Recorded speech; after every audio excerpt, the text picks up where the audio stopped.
Hey humans, welcome back to otro videito más. Today we're going to be talking about the TTartisans 27mm f2.8 XF autofocus lens and comparing it to the Fujifilm 27mm f2.8 WR.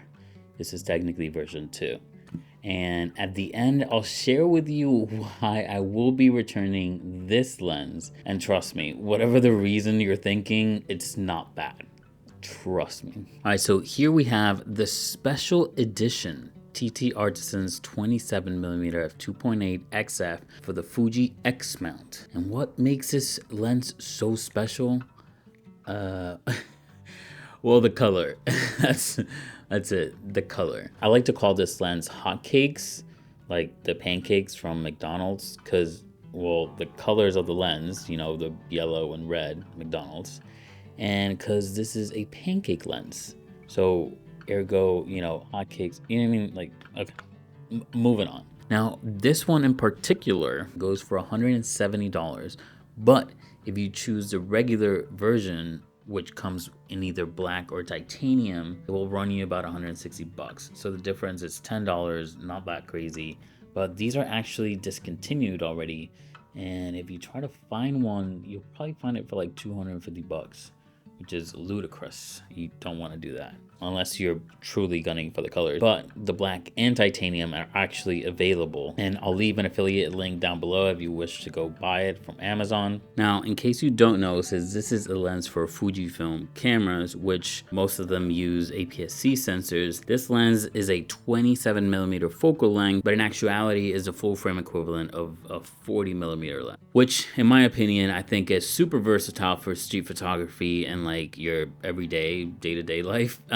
Not too wide, not too tight. Personally, I love the focal length. Now, as I mentioned before, this is a pancake lens, and well, it's very lightweight, but that doesn't mean it has a bad build quality. It actually feels pretty sturdy and pretty good in the hands. And even though it is a very, very small lens, it does have an aperture ring and a focus ring in case you want to shoot using manual focus.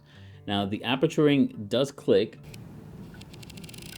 which is perfect for, you know, us photographers. But I do have to say that using the aperture ring is kind of awkward since these two grips that you see right here don't really go all the way around. So you kind of have to hold it a certain way. And well, it's kind of a weird way.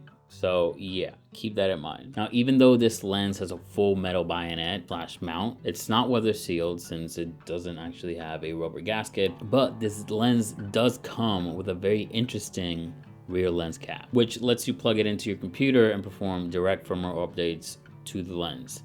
Now, I feel like the most that they can update on this lens is the autofocus, which is actually very good to begin with. And I'm inclined to say that this lens autofocuses better than the Fujinon 27mm f2.8 from Fuji. Now, when it comes to looks, well, as you can see, this is definitely one of a kind. I've never seen a yellow and red lens. This honestly, to me, if this came inside of McDonald's Happy Meal, I would believe it. But I'm definitely not mad about it because I feel like it will deter people from wanting to steal it because, you know, it looks like a toy. And plus, nowadays, everyone has the same lenses and same cameras. They all look the same. So it's kind of nice having something different, even if it's just a toy looking lens. Now, moving on to the next topic. I'm not a huge fan of lens hoods because they're usually super bulky and consume a lot of extra space in the bag. But this one is kind of more of a fashion statement if you ask me. On the special edition, they bring the red color to the front. So you normally have the red on the side, but with the lens hood, which is right here and it's also metal, they just bring the red to the front. And this definitely screams, Ashley, look at me. Now, if you're wondering how different camera bodies and colors look with this special edition lens, then here's a little visual. First, here it is with an all black camera, then with a black and silver camera, and last but not least, with the brown and silver camera. Now, here's the same thing, but without the red lens hood. So depending on your preference, if you like to call attention or if you like to be a little bit more on the down low, you can take the lens hood off. But it's fun to have. It's different. Now the lens cap, which is a super tiny, fits both with the lens hood on. Super sturdy. I can literally hold the lens by the lens cap and it's not going anywhere. So super sturdy with the lens hood. And if you take the lens hood off, you can also use the lens cap as well, and as you can see, it sits super flush, so you kind of have to go like pinching on the inside to like bring it out.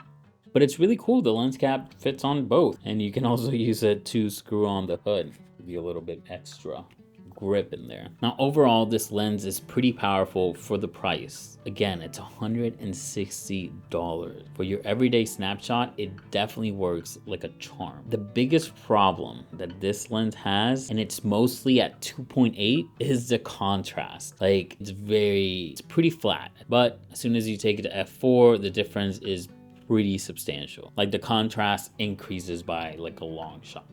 And talking about things that are not the best about this lens, let's go through a few things that you might not like. Starting off with the first noticeable issue is the vignetting. Now at the lower aperture of 2.8, the image does suffer from quite a bit of vignetting, especially if you compare it to the Fujinon 27 f2.8. As you can see here, the Fuji looks a lot brighter overall than the TTartisans. Now I normally add vignetting during my editing, so I honestly don't mind this problem. But as we all know, it's harder to remove it than to add it, so yeah, keep that in mind. Remember, closing the aperture will help. Now, when it comes to autofocus, it's not the most responsive lens, but when you compare it to the Fujinon 27, you realize that it's actually better, which is super surprising. So for the price, you're getting a slightly better autofocus experience with the TTartisans than with the Fujinon 27mm. By just stopping down to f4, you're really increasing the performance of these lenses by quite a bit. Now, when it comes to sharpness, especially at f2.8, the Fujinon definitely wins. Sharper center and corners and better contrast, so overall the picture at 2.8 looks better with the Fujinon. But if you're willing to stop this lens down to f4, then the image quality balances it out pretty well. And f4 and higher, you're getting pretty similar performance from the TTartisans as you get from the Fujinon. But hear me out, this lens, this TTartisans lens is sharp, like no question about it. Is that it's not as sharp as the Fujinon at f2.8, but at f2.8, you still get a sharp image, just not as sharp as this one. Does that make sense? It's a sharp lens, okay? But if you compare it, then yeah, this one's better at 2.8. But if you don't compare it, then this is gonna be great by itself. You're gonna be happy with it. And the last gripe I have with this lens is flares. They are pretty bad overall. So if you're planning on shooting backlit or towards the sun, then definitely don't go for the TTartisans because you will regret it. But even though the flaring is pretty bad, I normally don't shoot towards the sun like at all, or nor do I shoot backlit situations. So to me, this is also still fine and a great performer for $160. Okay, you're getting autofocus lens that's better than the Fuji for $160. This lens cost you $400, so more than double what this cost. More than double. You're definitely not getting more than double the performance. But let's be real, this should not be used for like professional work. It should be used for fun, to capture your day-to-day, your everyday, capture memories. And if that is what you're looking to use this lens for, I don't think any of the problems I just talked about are like a big deal. For the price, okay? For the price, if this lens was also $400, then yeah, we would have a huge problem. But for the price, $160, the problems don't seem that problematic. Now here are a few video clips of me using this lens for video. Again, nothing super special, but it does the job. It gets the shot. And everything was shot using my X-T30 Mark II. I did use my older X Pro 1 and the XE1 to also test this lens out, and Honestly, it wasn't a problem either. I didn't notice anything different with the autofocus. So overall, I think whether you have an old body or a new body, I think this lens is gonna work pretty well for the price. I mean, this is a steal. You're getting a full autofocus lens for 160 bucks. How many times do I have to say it? I don't know, but that was the last time. I think it's a great lens, and you might be saying, well, you said at the beginning that you were going to not keep it.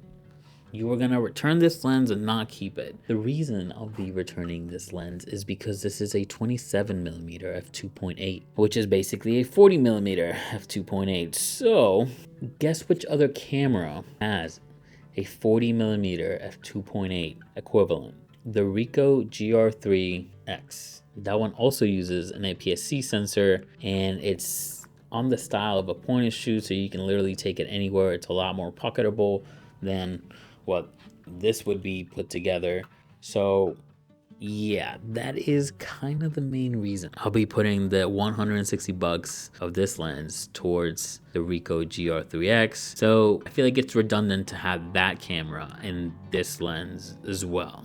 I might as well just have this manual 27mm f2, which is better than f2.8, and have the Ricoh GR at the equivalent 40mm focal length. It's pocketable, you can take it anywhere, and you don't get low contrast at the f2.8. So yeah, a lot more money than this, obviously, but you're getting a full camera, so I'm not too mad about it. But yeah, that is the reason I'm returning it. I'm pretty sure you weren't expecting that, but if you were, let me know down below. Now, before we go, I just want to say that every audio you heard from this video came from artlist.io. Yes, I ended up getting Artlist. I switched from Epidemic Sound and Storyblocks and just got the Artlist.io max experience. And yeah, that's a story for another video. But if you're interested, you can go down to the link below in my description, and you can get 2 months for free if you get a yearly subscription. You'll get a 14-month access for the price of 12, which is kind of pretty sick. And they have everything you could think of, they have it. The video's done. If you want to go, but let me summarize this super quickly. This lens is great for the price. It's small, compact, it fits anywhere. If you take the lens hood, it's even more compact. You can do firmware updates with the rear lens cap, which is awesome. The autofocus is great. The only qualms I have with it is the contrast issue at f2.8. But again, if you stop down to f4, you're gonna be good to go. Honestly, you can't go wrong with this lens. Even if you're just getting it just to get it, just to have it, you honestly cannot go wrong. Great lens for 160 bucks. If I had to choose between these two, I would certainly go with this one, be it that it's 160 bucks. Now, the only reason I have this one is because this is my girlfriend's, which she pairs with the Fuji Xe4. And then one last thing, if you take out everything, I don't know if you can notice that, but the Fuji is a lot bit shorter. In the great scheme of things, the Fuji is a lot bit shorter than the TTartisans. So if you're looking for like the smallest, just most compact experience, then you can go for the Fujinon and pay the $400 for this lens, and you'll have super extra compactness. But again, if you're not looking for that, then by all means, get the TTartisans. It's compact enough, it's great enough, it's powerful enough. This lens is great. I think it's a great lens for the price. You're getting an awesome lens. I don't know how many times I can say it. I've said it too many times. It's time for me to go. Thank you for watching. Let me know down in the comments below if you wanted to see something different, if you were expecting something else, if you're happy with the video, if you're not happy with the video. If you're not happy with the video, let me know why you're not happy with the video. Just let me know your thoughts. All right, yeah, that works.